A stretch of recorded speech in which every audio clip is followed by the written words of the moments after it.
Hola, buenas tardes a todos. Gracias por venir a un nuevo webinar de la Fundación Innovación Bank Inter. Vamos a dar unos segundos para que se vayan incorporando las personas que se han apuntado a este webinar y así damos más tiempo. Intentamos ser muy puntuales, pero siempre cuesta un poquito, hay problemas de conexión o a la gente le cuesta un poquito entrar y así damos rápido paso al webinar. Nada, unos segundos.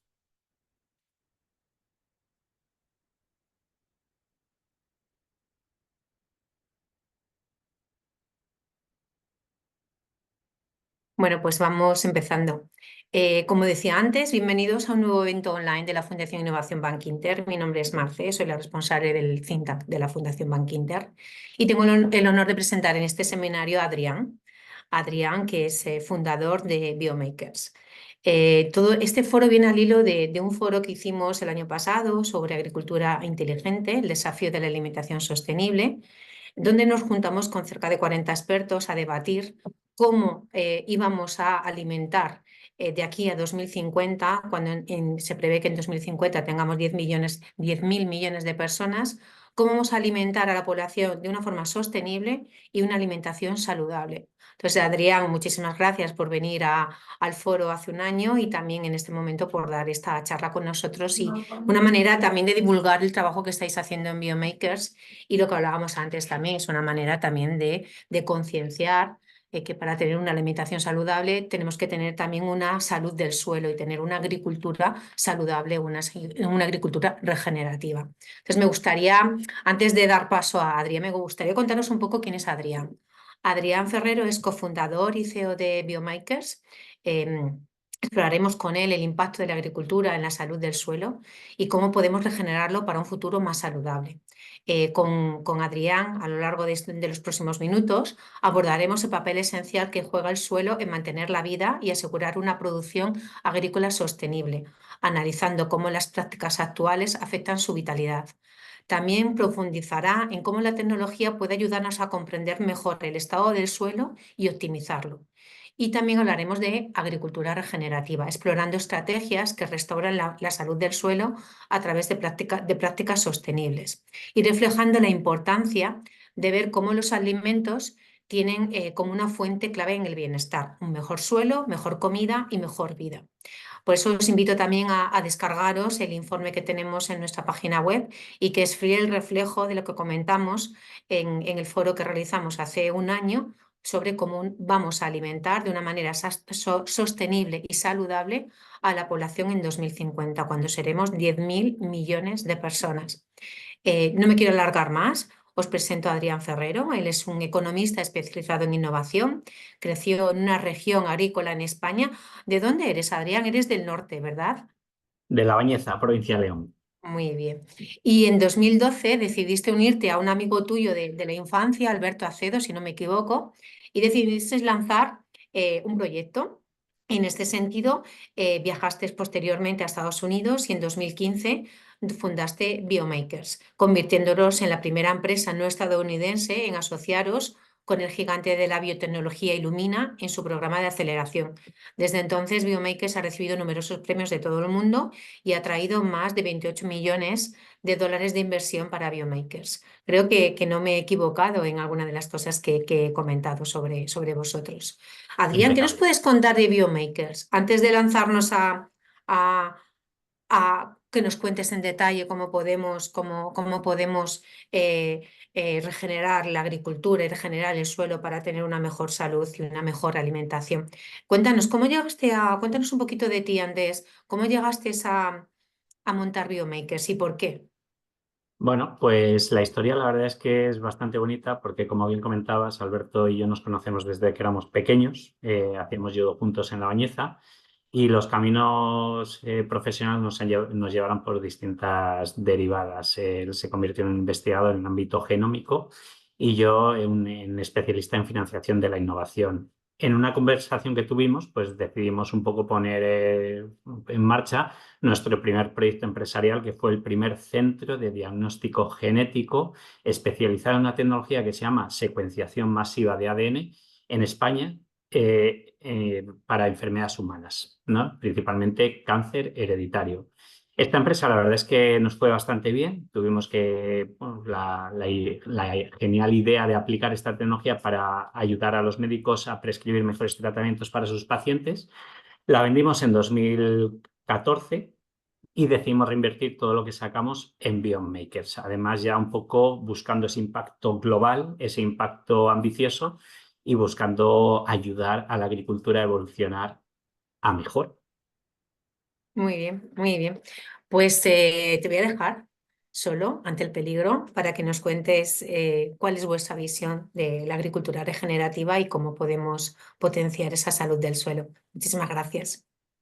A vosotros. Bueno, pues un poco lo que quería hacer en este webinar era pues comentaros lo que conocemos y lo que hemos ido aprendiendo y lo que hemos desarrollado también para ayudar a la agricultura, como mencionaba anteriormente, y entender la importancia del suelo, ¿no? Ahora se habla cada vez más de la salud del suelo, pues bueno, entender un poquito el por qué es tan crítico y tan importante. Quería empezar desde una visión un poquito más macro e ir aterrizándolo un poco a las aplicaciones que nos interesan. Para ello, si me permitís, voy a compartir también pantalla, ya que preparo yo creo unas diapositivas que ayudan a ejemplificar toda la conversación o toda la presentación y a partir de ahí encantado de resolver cualquier pregunta que tengáis sobre suelo, agricultura, la tecnología, la empresa o lo que sea. Eh, el impacto de la salud del suelo en la agricultura, así lo hemos titulado. Como bien comentaba, Biomakers, pues empezamos en 2015, pero hoy nos hemos convertido en el líder mundial en analíticas biológicas de suelo. Y diréis, ¿cómo que una empresa es capaz o tiene un liderazgo tan reciente en analíticas de suelo? Pues básicamente porque somos capaces de proveer de una capa de información que hasta ahora era inédita, que eran los procesos biológicos que ocurren en el suelo desde un punto de vista muy accionable, es decir, útil. Pero eso os lo voy a contar un poquito con más calma. Cosas interesantes. Empezamos en California, tenemos una filial en España, en Valladolid, desde donde operamos en toda Europa y poco a poco hemos ido expandiendo nuestra influencia, nuestro impacto en muchas otras regiones. América Latina está creciendo muchísimo en cultivos tropicales y lo que podemos decir es que a día de hoy tenemos la mayor base de datos de referencias, tanto por diversidad geográfica como taxonómica, de suelos agrícolas del mundo, lo cual es un activo genial para entender situaciones excepcionales tanto buenas como malas. Pero esto también nos ha permitido generar una inteligencia en torno a esta base de datos que viene muy bien de cara a mejorar el manejo biológico del campo, que hasta ahora pues, no se está haciendo. Vamos, como os decía, un poquito al aspecto macro. Yo creo que todos ya tenemos claro que la agricultura es la actividad más antigua de la humanidad, ¿no? Y que siempre se ha desarrollado en el suelo y tiene una importancia única y es fundamental para que pues, la provisión de alimentos. Podemos pensar que hemos evolucionado muchísimo, pero al final ahí vemos un campo de maíz y calabazas. Bueno, pues al final seguimos generando calabazas, pepinos, maíz, ¿para qué? Para comer. Es así. ¿Qué pasa? Que en los últimos años sí que nos estamos enfrentando a una serie de retos que están impactando especialmente. Por un lado, yo creo ya nadie pone en duda que estamos ante una crisis climática que está impactando el modo en el que estamos cultivando nuestros alimentos, tanto en la forma del rendimiento como en las necesidades específicas, y hay que entender cómo las prácticas agrícolas que llevamos generadas en los últimos especialmente 40 años han contribuido o pueden ayudar a paliar esta situación. Es curioso porque la agricultura es una actividad que esencialmente secuestra carbono, ¿no? Estamos criando unas plantas y eso es una base de carbono en la materia vegetal que se va fijando de la atmósfera. Pero en los últimos años, por las prácticas que tenemos, resulta que le hemos dado la vuelta a la tortilla y nuestra agricultura emite carbono. ¿Vale? Ahora ya se empieza a ver. Además, tenemos una población que, como bien decían anteriormente, está creciendo y que tenemos que alimentar. Entonces, si tenemos en cuenta que el 95% de nuestra comida viene directa o indirectamente del suelo, pues o cuidamos la fertilidad natural del suelo o nos vamos a ver en un problema, en un aprieto bastante gordo. ¿Vale? Cosas que nos marcan que algo está pasando, que a lo mejor no va en la buena dirección. Pues que en los últimos 40 años, y pongo 40 años porque es cuando ha habido un cambio importante, y no voy a hablar de que ese cambio fuera necesariamente negativo, pero a día de hoy esas consecuencias estamos viendo que tienen que, o sea, las consecuencias de ese cambio estamos viendo que, bueno, tenemos que interiorizarlas y tenemos que reaccionar, ¿vale? Hemos perdido un tercio. Fijaros el dato, un tercio de suelo cultivable. Hemos perdido la fertilidad natural de un tercio del suelo que teníamos disponibles. Aún así, dices, bueno, pero es que ahora somos mucho más eficientes, hemos explotado, exprimido un poquito más el suelo. Bueno, pero es que todavía perdemos una cantidad inmensa de comida, de recursos, porque asumimos muchos problemas biológicos. O sea, en el campo, nuestros agricultores se enfrentan a problemáticas de origen principalmente o esencialmente biológico que están derivando en una pérdida de alimentos. Fijaros lo que puede ser traer de vuelta 400 billions, que es lo que se pierde de 75.000 toneladas de comida. Imaginaos traerla al supply chain. Eso puede ser un cambio bestial.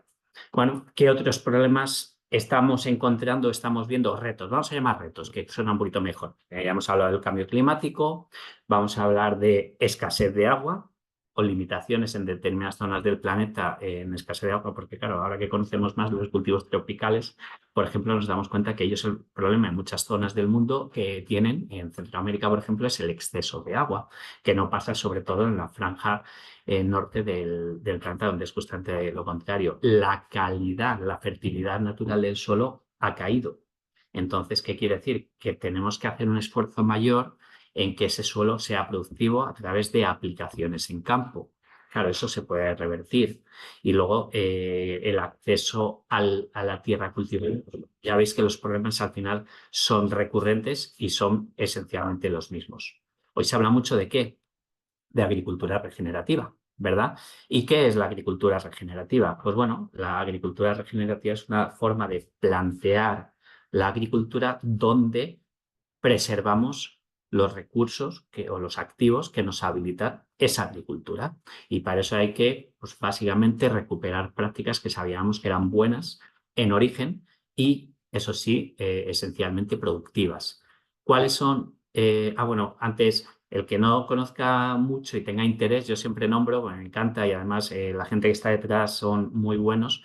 Un documental que encontramos en Netflix, bueno, en español es Ves a la Tierra, Kiss the Ground, y ahí explica perfectamente un poco los principios de la agricultura regenerativa. Y luego hay una segunda derivada, que es la segunda versión del documental Kiss the Ground, que es Common Ground, está todavía en cines en Estados Unidos, y ahí sí que habla un poquito más de lo que es todo el negocio en torno a la agricultura que está impidiendo que seamos un poquito más limpios. Bueno, lo dejo ahí para simplemente aquellos que quieran ahondar un poquito más en el tema.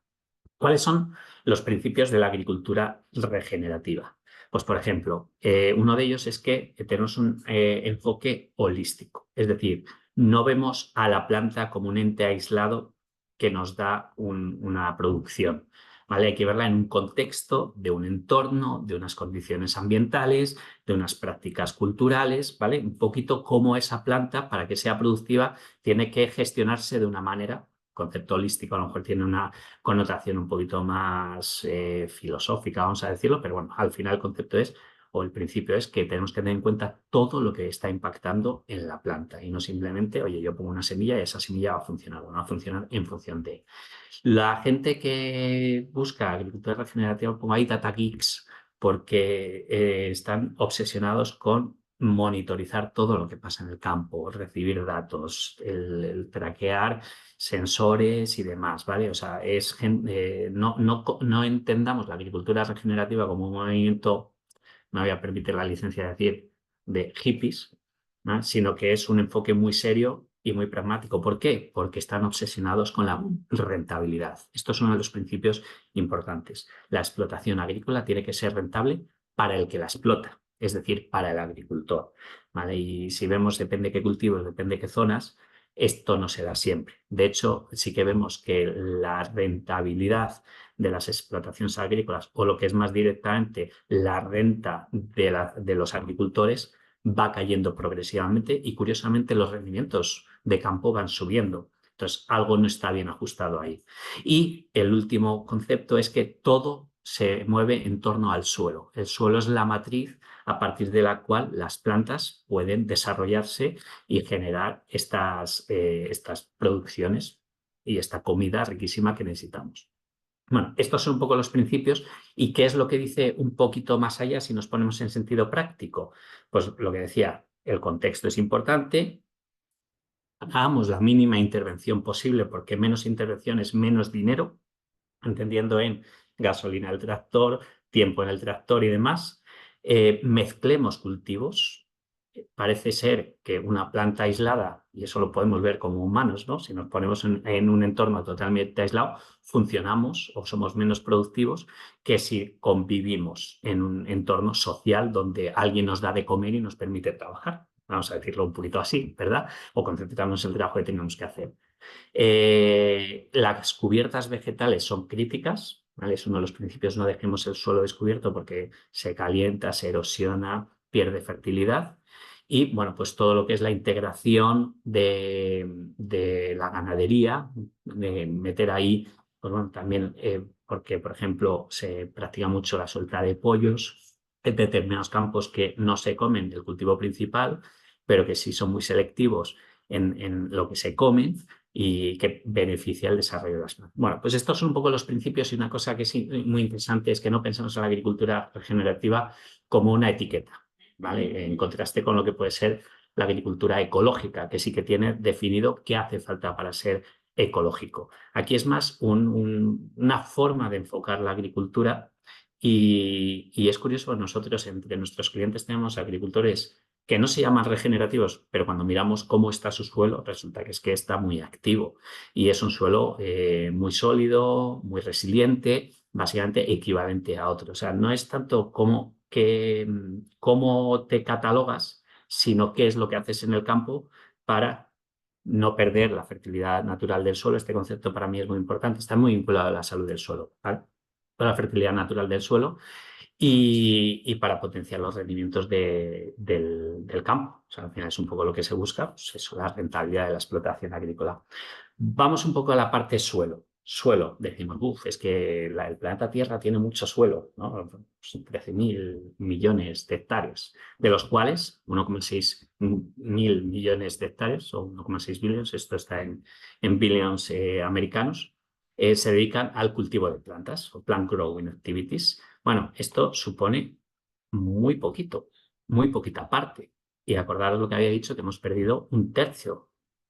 Pero es que no todos los suelos son igualmente productivos en todas las áreas del mundo. O sea, tenemos suelos fértiles que no pueden producir tanto como nos gustaría. ¿Vale? Entonces, ¿qué es importante? Pues mira, cuando hablamos de salud de suelo, ¿en qué tenemos que fijarnos? La USDA, que es como el Ministerio de Agricultura de Estados Unidos, bueno, no como, es el equivalente al Ministerio de Agricultura del gobierno español, lo que dice es solo lo que está vivo puede tener salud. Entonces, si hablamos de la salud del suelo, tenemos que entenderla en una perspectiva de qué hay vivo en el suelo. Que si pensamos en el suelo, al final, pues que es una materia gris ahí compuesta por distintos componentes. Bueno, vamos un poquito más allá, pues ya empezamos a hablar de que hay una dimensión de la macro, micro, mesofauna, o sea, las entidades vivas que hay. Hay una composición físico-química del suelo y todas estas tres variables son lo que conforman lo que es la salud del suelo. Curiosamente, para ver que el suelo es importante, la Unión Europea ha puesto la salud del suelo a nivel del cáncer en cuanto a problemas que tenemos que afrontar, los pilares en los que tenemos que basar nuestra I+D para encontrar soluciones que nos ayuden a tener un futuro mucho mejor. Y de hecho, recientemente se ha firmado el Pacto para el Suelo, donde se plantea un poco pues, cómo vamos a trabajar para recuperar o marcar la senda de salud de suelo en Europa. Suelo. Si hablamos de la parte viva, en realidad tenemos que buscar un biomarcador.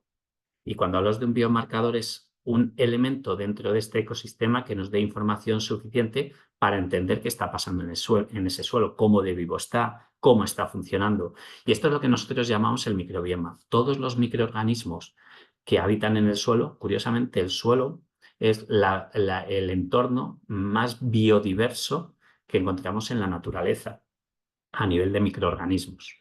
O sea, todas las bacterias y todos los hongos que encontramos en el suelo, pues ahí hay un entorno y que además de ser un sensor natural de lo que está pasando en ese suelo, porque esa comunidad va a reaccionar en función de lo que hagamos, además es que estos microbios tienen un papel fundamental en el crecimiento de las plantas, del mismo modo que las bacterias que tenemos en nuestros intestinos nos ayudan a descomponer y a hacer bioasimilables los nutrientes que nos comemos. Pues la misma función tienen en movilización de nutrientes, en el estrés que generan en la planta, en generación de hormonas o el riesgo de enfermedades, porque no todos los microorganismos que hay ahí van a ser beneficiosos para la planta. Algunos están porque es un entorno donde están bien, otros sí que van a interactuar con la planta de manera directa y otros pues se van a aprovechar de la planta directa o indirectamente. Entonces, bueno, aquí lo que planteamos siempre es, bueno, si tenemos un biomarcador y existe tecnología para, primero, digitalizar ese biomarcador. Ahí es donde entran en juego las tecnologías genómicas. Hoy es posible hacer un perfil completo de microorganismos en una muestra, en este caso en suelo.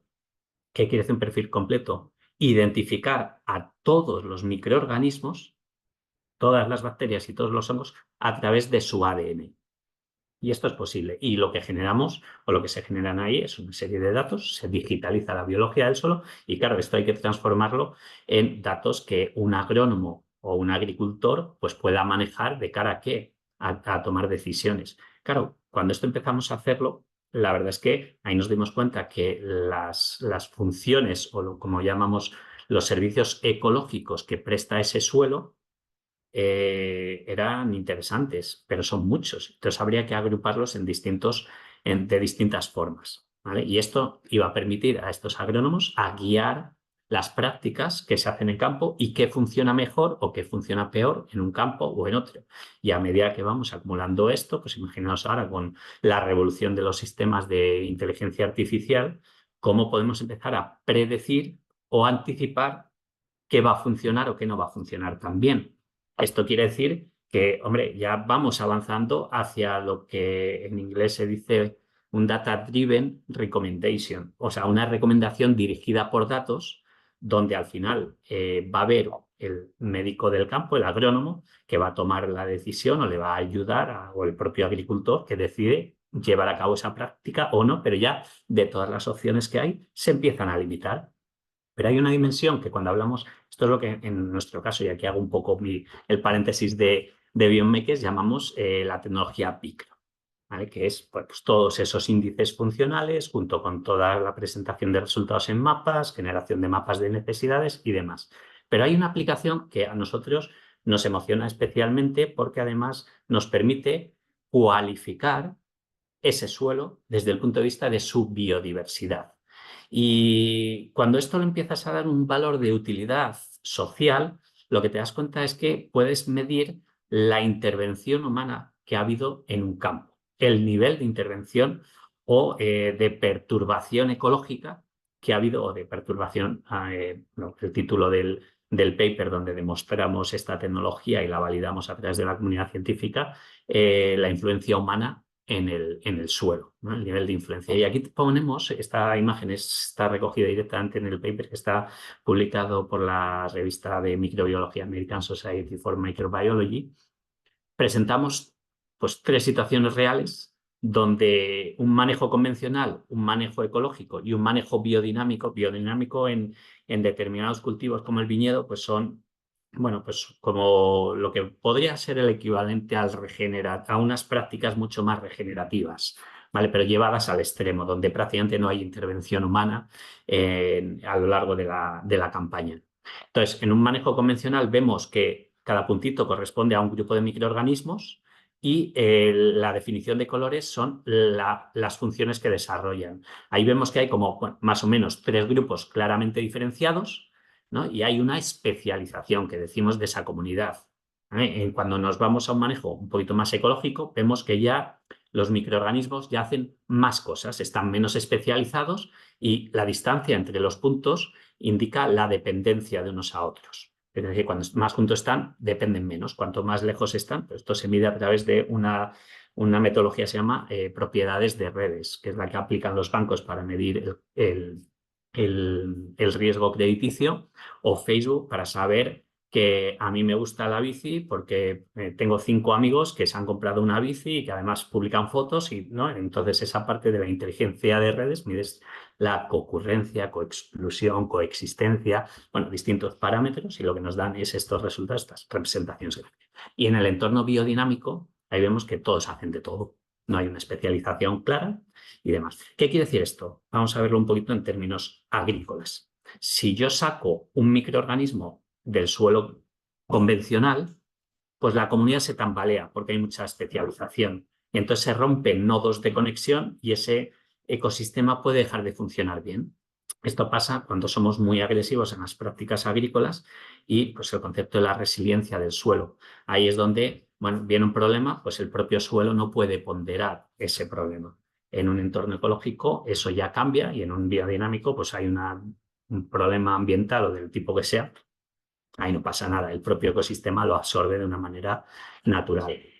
¿Vale? Esto es un poco cómo entendiendo o utilizando un buen biomarcador podemos empezar a entender qué está pasando en el suelo. Y pongo este ejemplo de medir la biodiversidad porque me parece muy interesante de correlacionar con lo que serían las prácticas de campo, con lo que sería la agricultura regenerativa, donde os acordáis que os contaba previamente que había unos principios de no pasemos tanto el arado, pongamos coberturas vegetales, integremos el ganado dentro del campo. Pues bueno, con este sistema ya podemos cualificar o cuantificar esa, bueno, ambas, ¿no? Cuantificar y luego cualificar esa intervención humana. Ya podemos clasificarlas, pues básicamente, ¿cómo lo hacemos? Desde un punto de vista de base de datos, ¿vale? Donde cada explotación agrícola hemos medido esas propiedades de red y les damos una. Aquí veis una representación de lo que es nuestra base de datos. Esto también estaba en el paper presentado de otra manera. Y ya veis claramente que entre los 55 y los 68 hay como un grupo, una densidad de puntos. Cada punto es una explotación agrícola, ¿vale? Veis que hay gente o hay explotaciones que están por debajo de 50. En 70 hay como un pequeño vacío y luego de 70 a 80, pues bueno, ahí vemos claramente donde hay una agricultura un poquito más convencional al principio, una ecológica, y luego están los outliers, ¿no? Los biodinámicos. Los de más de 90 son muestras de bosques totalmente salvajes, donde no hay ninguna intervención. Cuando esto además lo ponemos en un contexto de otros datos ambientales, ¿no? Pues cuál es la predicción de tiempo, meteorológica, cuánto ha llovido, cuántas temperaturas, pH, todo lo que se puede observar hoy vivimos una sociedad de información donde hay multitud de parámetros. Agricultura regenerativa, data geeks, ¿verdad? Somos obsesos de datos. Bueno, pues al final datos, datos, datos, hay muchos datos que están accesibles de manera pública y con los que podemos empezar a mezclar y a hacer toda esa inteligencia. Que todo esto además es importante que esté validado, porque no estamos hablando de enfoques. Cuando se habla de salud de suelo y demás, pues bueno, siempre hay gente de yo sé porque sé. Bueno, vamos a hacer las cosas bien y vamos a hacer las cosas serias, hay que publicarlo y hay que validarlo y luego hay que ver si esto funciona. Dejarme que os cuente, por ejemplo, ya voy acabando, sí, para que tengáis todas las preguntas del mundo que queráis. Comparaciones de nuestra base de datos en distintos cultivos o en distintos países. Esto, por ejemplo, si veis, estamos comparando pastos con viñedos y con patatas, ¿vale? Y con maíz. Bueno, en la gráfica del medio sí que veis que por cultivos los pastos a priori son los que tienen una intervención menor, ¿no? Y dónde somos capaces de entender, bueno, intervención menor depende de dónde y de qué país estemos hablando, ¿vale? Pero ya empezamos a entender cuándo los pastos están muy intervenidos, poco intervenidos, cuál es su estado de salud. Es un poco el concepto de fondo que subyace detrás de este tipo de medidas, ¿vale? Y además unas medidas que, como decía, están validadas técnicamente o científicamente. Si veis en la gráfica de la derecha, tres países con sus niveles. Es curioso, en el medio está España, veis que hay como un valle y un piquito. El piquito donde está esto representa lo que sería la agricultura ecológica, ¿vale? Aquellos que certificados o no. Bueno, si es ecológico serán certificados, si son más sostenibles o más respetuosos y limpios, ¿no? Desde el punto de vista de cuidado del suelo, pues van a estar siempre en torno a esos 75 puntos, que si veis en la gráfica abajo en el eje de la X está el 75, y luego hay un volumen alto de agricultores que pues están en torno a 60, incluso para abajo, pues cultivos donde sí que seguramente hay unas prácticas mucho más agresivas. Todo esto es importante, ¿por qué? Porque si no fuéramos capaces de medir esto, no sabríamos quién se está pasando, quién está castigando excesivamente al suelo, comprometiendo la propia viabilidad de sus explotaciones, ¿vale? Esto es importante y seguramente no siendo tan rentables como les gustaría, porque ten en cuenta que ser más sostenible desde el punto de vista ambiental no necesariamente implica tener más gastos, normalmente es al revés, se tiene menos gastos, lo que decíamos, menos tractor, menos aplicaciones de campo o más optimizadas, subimos el nivel de eficiencia en la fertilización. Por cada kilo aproximadamente que echamos de fertilizante de síntesis química al campo, la planta de media viene a absorber en torno a un 28-32%, es decir, un tercio del fertilizante realmente llega a las plantas. El resto lo perdemos por competencia en el suelo, en forma de gas de efecto invernadero. Recordad lo que os decía al principio de que la agricultura empieza a ser mucho más emisora que secuestradora y luego por filtración hacia los acuíferos. Por eso nos pasa que en la manga del Mar Menor en verano, por exceso de fertilización, pues empieza a haber una eutrofización o los peces se mueren. Vale, pues este tipo de efectos y por eso hay limitaciones a la aplicación de fertilizantes, porque si yo quiero aumentar la absorción de nutriente por parte de la planta, manteniendo esa eficiencia de la fertilización, no me queda otra que meter proporcionalmente mucho más fertilizante y eso es mucha más contaminación. Entonces, si jugamos con procesos biológicos, podemos elevar al 40-43% la eficiencia en la fertilización usando menos fertilizante y vamos a tener el mismo resultado. Entonces, bueno, todo esto al final nos da pistas de por qué la salud del suelo es importante. ¿Vale? ¿Y por qué? ¿Y cómo va avanzando la agricultura en este sentido? Dejarme que os enseñe pues, eso, una mejora. Aquí pongo un caso de un cliente, Bodegas Numantia, que vimos que a raíz de meter determinadas prácticas, un manejo un poquito más sostenible, en este caso no consiguieron más kilos, pero aumentaron la calidad de la uva en esta añada y además subieron su puntuación en el rate, ¿vale? Para demostrar que efectivamente estaban haciendo el esfuerzo de ser más respetuosos y con el efecto indirecto que estaba teniendo. Si esto nos lo llevamos a nivel de España, pues ahí ya empezamos a ver, y esto es nuestra base de datos, ya veis datos totalmente anonimizados con distintas explotaciones, con muchas parcelas en distintos lugares, y ya empezamos a tener una idea de por dónde van los rates, ¿no? Donde estamos encontrando agricultores que son un poquito más. Pues, todavía esto, bueno, la muestra no es tan grande como nos gustaría, pero progresivamente entendemos que esto se va a llevar. Si esto lo vemos a nivel mundial, de acuerdo a nuestra base de datos, ahí veis, bueno, pues en qué países estamos o en qué zonas, en el caso de Estados Unidos, los estados, estamos encontrando pues unas prácticas que son menos agresivas o demás, ¿vale? Pues, interesantísimo. Lo voy a dejar aquí porque, bueno, lo que os iba a decir al final era también que hay una relación directa con el secuestro de carbono, pero creo que ha quedado bastante claro que si somos mucho más respetuosos con la salud del suelo, entonces lo que sabemos es que el propio suelo va a empezar a ser más activo en su actividad biológica al carbono y, por lo tanto, a secuestrar más carbono. No descartemos la posibilidad de que haya unos pagos por secuestro de carbono, ¿no? En vez de simplemente hacer unos créditos vinculados a bosques, pues también puede haber unos créditos o un pago indirecto al agricultor por ser un poquito más respetuoso y secuestrar carbono porque tiene un efecto indirecto o directo, mejor dicho, positivo para todos nosotros, ¿vale? Y luego además vemos que esto está relacionado con enfermedades. Esto ya es, bueno, pues, cuando hablamos de que podemos subir los rendimientos y cuidamos más el suelo, es que es un hecho, no es algo que nos diga la intuición. ¿Veis que estoy dando argumentos para decir salud del suelo alta, muy bueno por muchas razones? Porque al final lo que necesitamos, ahora hay un movimiento que se habla de que food is medicine, medicine. La comida es nuestra medicina y es come como si fuera medicina para que tu comida no se convierta, para que la medicina no se convierta en tu comida. Y esto es importantísimo. Cuando comemos, no solo nos alimentamos, también nos inoculamos de microorganismos, también, o sea, toda nuestra salud viene en torno a lo que ingerimos, mucha de nuestra salud, ¿vale? Y sobre todo el rendimiento, el cómo funciona nuestro cuerpo. No perdamos esto de vista, intentemos hacer comida que realmente nos ayude. Lo comentaba previamente, pues mejor suelo, nos va a dar mejor comida y por lo tanto vamos a vivir mejor. Y esto es un poco lo que quería contextualizar y a partir de aquí ya os dejo que me hagáis todas las preguntas que tengáis a bien. Muchísimas gracias, Adrián. Creo que ha sido muy, muy ilustrativo. Si dejas de compartir, si puedes, así de esa manera te ven todos a la hora de plantear las preguntas. Tengo aquí preguntas de la audiencia. Empiezo con una de ellas. ¿Por qué la agricultura es actualmente un emisor de carbono?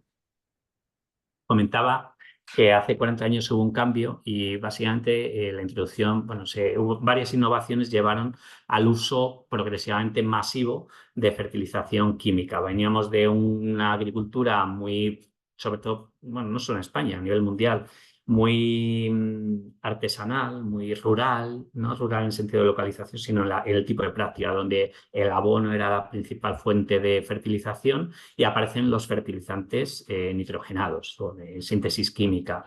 ¿Qué pasa? Tener en cuenta el índice de eficiencia que estaba comentando. Hay un derivado de los fertilizantes, un subproducto que se genera en el suelo, que es el óxido nitroso, no, bueno, no me sale ahora, que es 300 veces más contaminante que el CO2. Entonces, este gas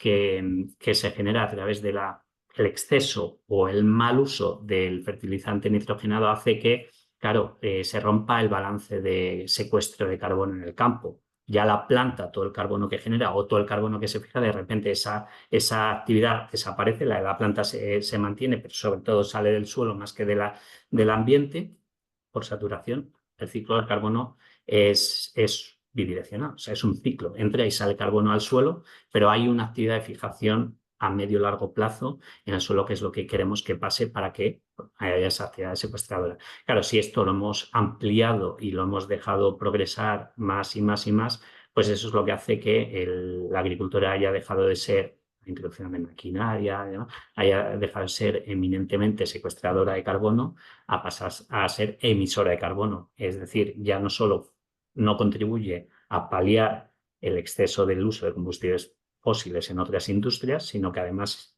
promueve o incentiva más esa emisión. Ahora estamos justamente, nos hemos dado cuenta, no nosotros, todo el mundo se ha dado cuenta, y ahora la tecnología ya permite entender esto y empezar a reaccionar, que no, aquí no hay culpables. Esto es importante, aquí no hay, lo que sí que hay, venimos de un sitio y ahora hay que plantear el otro.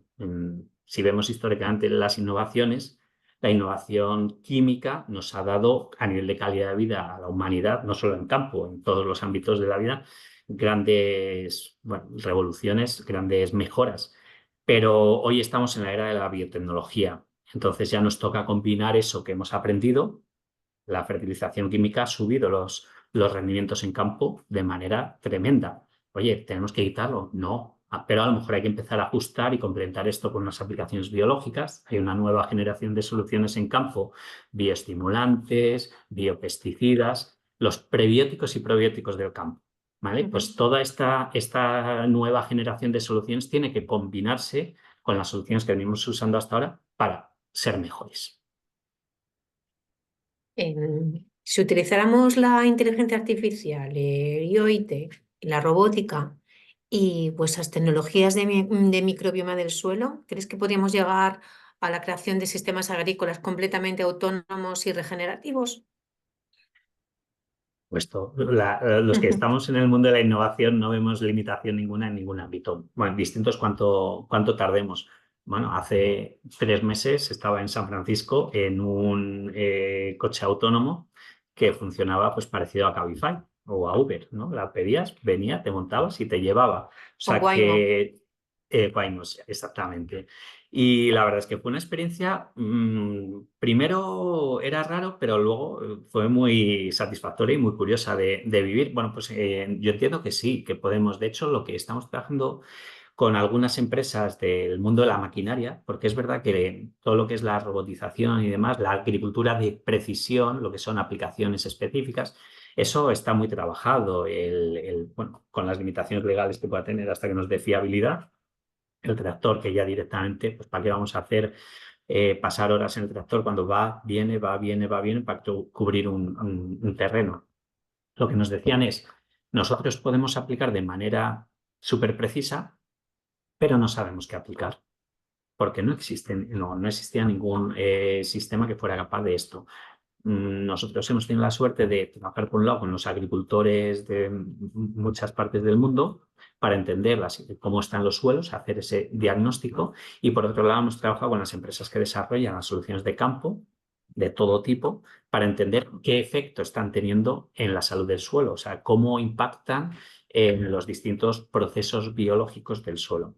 ¿Qué pasa? Que si tienes un dataset, ¿no? Un tipo de datos y tienes el otro, conseguir fusionar ambos, es decir, las necesidades y las soluciones, pues hoy es relativamente sencillo, además modelizando el comportamiento de estas soluciones y haciendo una proyección de qué pasaría si lo aplico en esta situación. Y eso es pura inteligencia artificial con uso específico de construir una recomendación dirigida.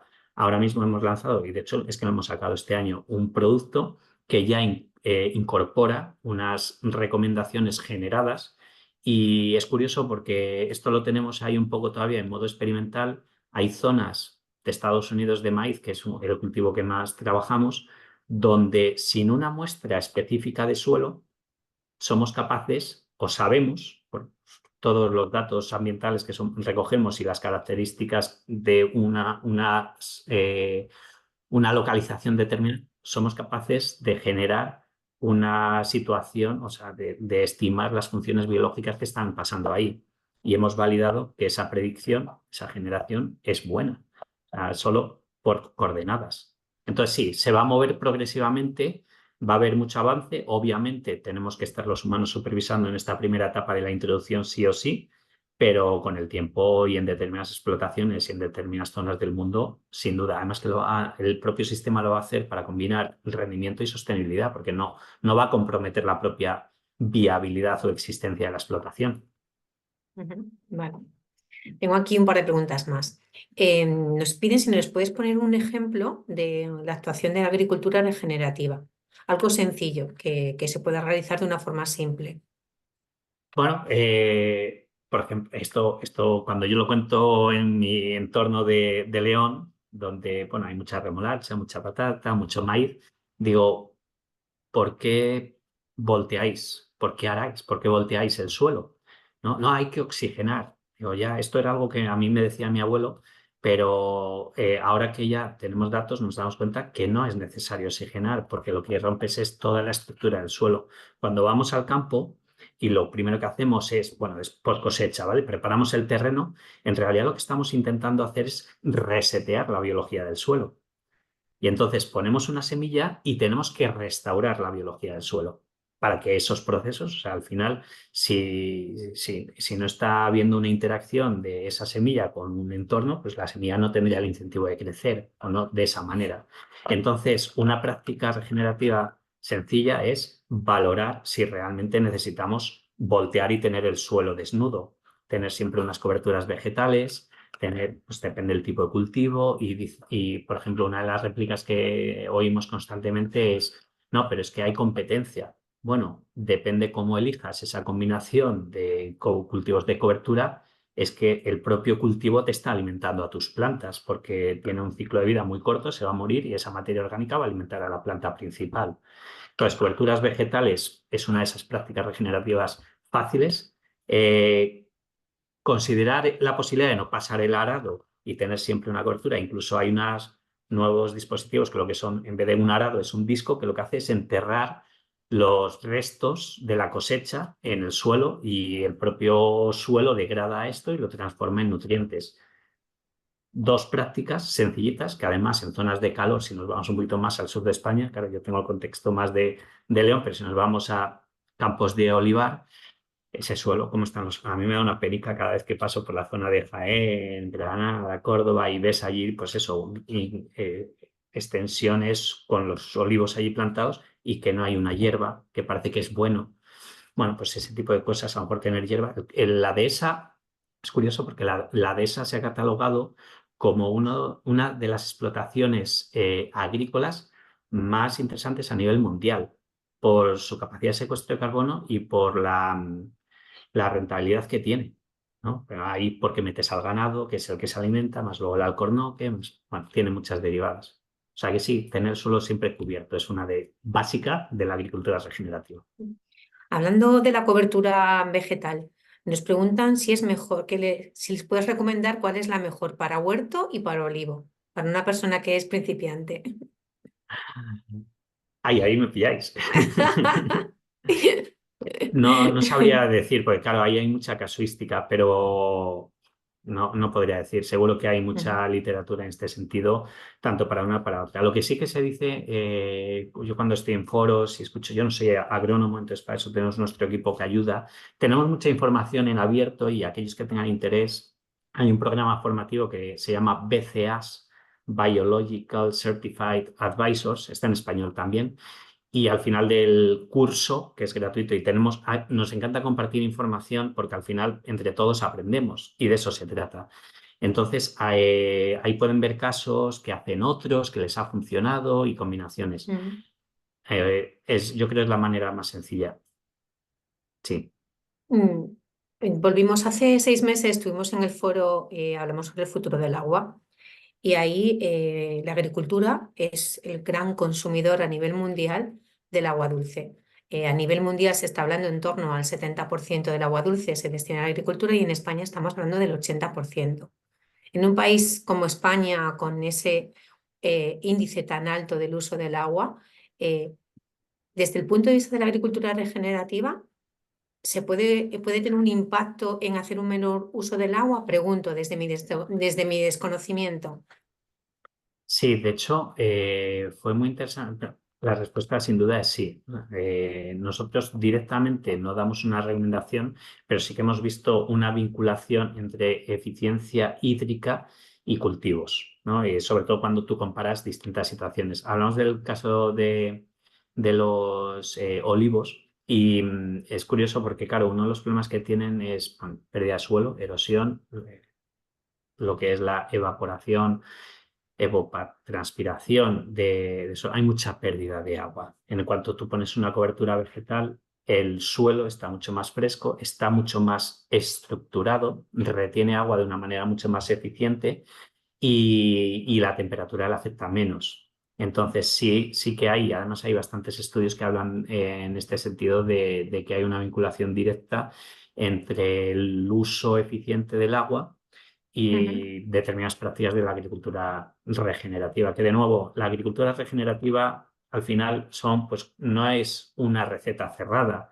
es un abanico de opciones que muchas de ellas son muy obvias, es recuperar agricultura tradicional o que hemos dejado de hacer pensando que no es tan industrial, pero que sí es escalable, porque de hecho una de las cosas que hemos roto es ese ciclo de consumo de subproductos de determinadas industrias que acaban en el campo y eso está funcionando muy bien. En cuanto esto lo rompes, la industria ganadera tiene un problema con sus subproductos porque no hay una reutilización, entonces ellos tienen que gestionar sus residuos y ya no hay una opción fácil. Y por otro lado, el campo pues, está extrayendo energía de otro sitio que ya venía. Pues bueno, buscar esa mezcla, integrar lo que decía, hay muchos campos, por ejemplo, que ahora meten a los pollos, además, en una especie de invernadero móvil para que no estén en el mismo sitio y los van moviendo por la explotación progresivamente.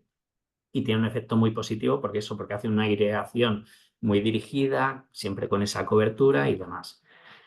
Hay un vínculo y hay mucha literatura vinculada, o sea, que explica que hay un vínculo entre la eficiencia de agua y prácticas mucho más Ujú. regenerativas. Genial. Y una última pregunta, ya creo que nos quedan un par de ellas. En términos de económicos, ¿el uso de la agricultura regenerativa supone que el producto final es mucho más caro o incide en el precio o cómo lo veis? Me preguntan por aquí.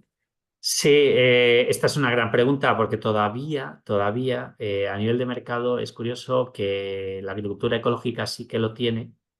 O sea, sí que es más explícito que si tú tienes la etiqueta, el sello ecológico, tienes un prime en el precio. La agricultura regenerativa todavía no es que tenga un prime. Entonces, aquí hay varias derivas de la respuesta. Por eso habla de rentabilidad y no de precio tanto, Ujú, ¿vale? Porque al final puede ser que estés vendiendo al mismo precio y en una capacidad productiva equivalente, o sea, que no has perdido producción ni has ganado producción, que teniendo la misma producción, de repente has bajado tus costes, ya has ganado rentabilidad. ¿Vale? Sí que hay determinados ámbitos, pues por ejemplo, estoy pensando en una startup que se llama Crowd Farming, que lo que hace es habilitar la posibilidad de comprar directamente desde agricultores que ellos han verificado que tienen unas prácticas regenerativas. Nosotros hemos colaborado con ellos, pues con este sistema, este mecanismo que comento, para un poco evaluar si realmente eso está pasando, ¿no? Una cosa es lo que se dice y demás. Entonces sí que empieza a haber esa visibilidad, pero todavía no está en explícito en el mercado. Tú no vas a un lineal y dices, viene de agricultura regenerativa. Lo que sí que es cierto, y esto es algo que estamos observando, es que las empresas de alimentación, lo que en Estados Unidos se llaman los CPGs, los que venden comida, vamos a decirlo así, sí que están buscando proveedores que empiecen a introducir o transicionar hacia una agricultura mucho más regenerativa porque les ayudan a medir también ese impacto en carbono y que al final que la huella de carbono esté ahí. Ahí sí que estamos viendo que hay una segmentación. De hecho, recientemente hemos cerrado un acuerdo para ayudar a 20.000 agricultores del café a transicionar hacia una agricultura regenerativa y esto todo lo está cubriendo este operador. ¿Qué quiere decir eso? Que realmente la industria alimenticia está viendo que esto va a llegar. Entonces, a lo mejor no en el corto plazo, depende del tipo de cultivo que tengas o quién sea tu cliente, pero sin duda son movimientos que hay que hacer. Pero lo importante es que observemos la rentabilidad de la explotación y esto ujú. muchas veces no es tan evidente. Sí, eso yo creo que sé, que eso es lo que está pasando. Y hay que pensar también de cara hacia el futuro. Y una última pregunta, volviendo al agua. Eh, ¿Cómo la biotecnología puede ayudar a desarrollar cultivos con menos demanda de agua? Claro. Mira, biotecnología a nivel genómico, trabajo en plantas, hay investigadores en todo el mundo, bueno, y en España especialmente, que están buscando ahí soluciones. O sea, la biotecnología, hoy tenemos herramientas biotecnológicas, y ya no hablo de que parece que tiene esa connotación de la manipulación genética, ¿no? Ahora hay otras herramientas mucho más avanzadas y mucho más, no voy a decir naturales, ¿no? Porque al final hay una intervención humana, pero bueno, mucho más controladas, ¿vale? Que sí que van avanzando en este sentido, a ganar mucha más eficiencia o incluso sí que las pérdidas sean menores. Y hay muchas estrategias ahí. Lo que nosotros, por ejemplo, sí que hemos colaborado y hemos trabajado siempre desde el punto de vista de suelo, por ejemplo, en Chile, en el desierto de Perú, en Nazca, el desierto de Nazca, en recuperar suelos desérticos y convertirlos en suelos cultivables, con cítricos, con coberturas vegetales, un proceso de 3-5 años, con mucha aplicación de gallinaza, que es un subproducto de la industria avícola, y se conseguía. Y al final lo que se conseguía era estabilizar y potenciar los procesos biológicos del suelo con muy poquita aportación de agua. O sea, se volvía un suelo fértil, pero muy eficiente desde el punto de vista hídrico. Esto es posible, o sea, un suelo desértico transformarlo en suelo no quiere decir que esto se vaya a escalar de una manera drástica y rápida, pero bueno, hay muchas líneas de trabajo que van en este sentido. Muy bien. Pues Adrián, de verdad, todo un lujo escucharte. Además, lo haces muy cercano, muy fácil de entender. Yo creo que con esto hemos terminado hoy. Muchísimas gracias, de verdad. Y enhorabuena por el trabajo que estáis haciendo en BioMakers, Nada, muchas gracias y encantado de compartir. por supuesto. Y a todos, muchísimas gracias por asistir a un nuevo webinar. Los esperamos. El siguiente va a tener lugar a mediados de octubre, donde vamos a seguir hablando. En este caso, vamos a hablar del futuro del agua. El día 10 de octubre iniciamos un nuevo ciclo de webinars, en esta ocasión sobre el futuro del agua, y contaremos con Carlos Duarte, que es un científico español y nos va a hablar de la importancia del agua y también del impacto que tenemos los humanos, del impacto del uso que hacemos del agua en la Tierra, el impacto que tiene al final en los océanos. El agua es un bien escaso, ahí estamos en estrés hídrico y nosotros como ciudadanos tenemos que cuidarlo y tenemos que potenciar y promover un buen uso del agua. Entonces os vemos a todos si os queréis apuntar, ya está disponible en nuestra web y será el próximo día 10 de octubre. Muchísimas gracias, Adrián, de nuevo, y gracias a todos por asistir. Buenas tardes.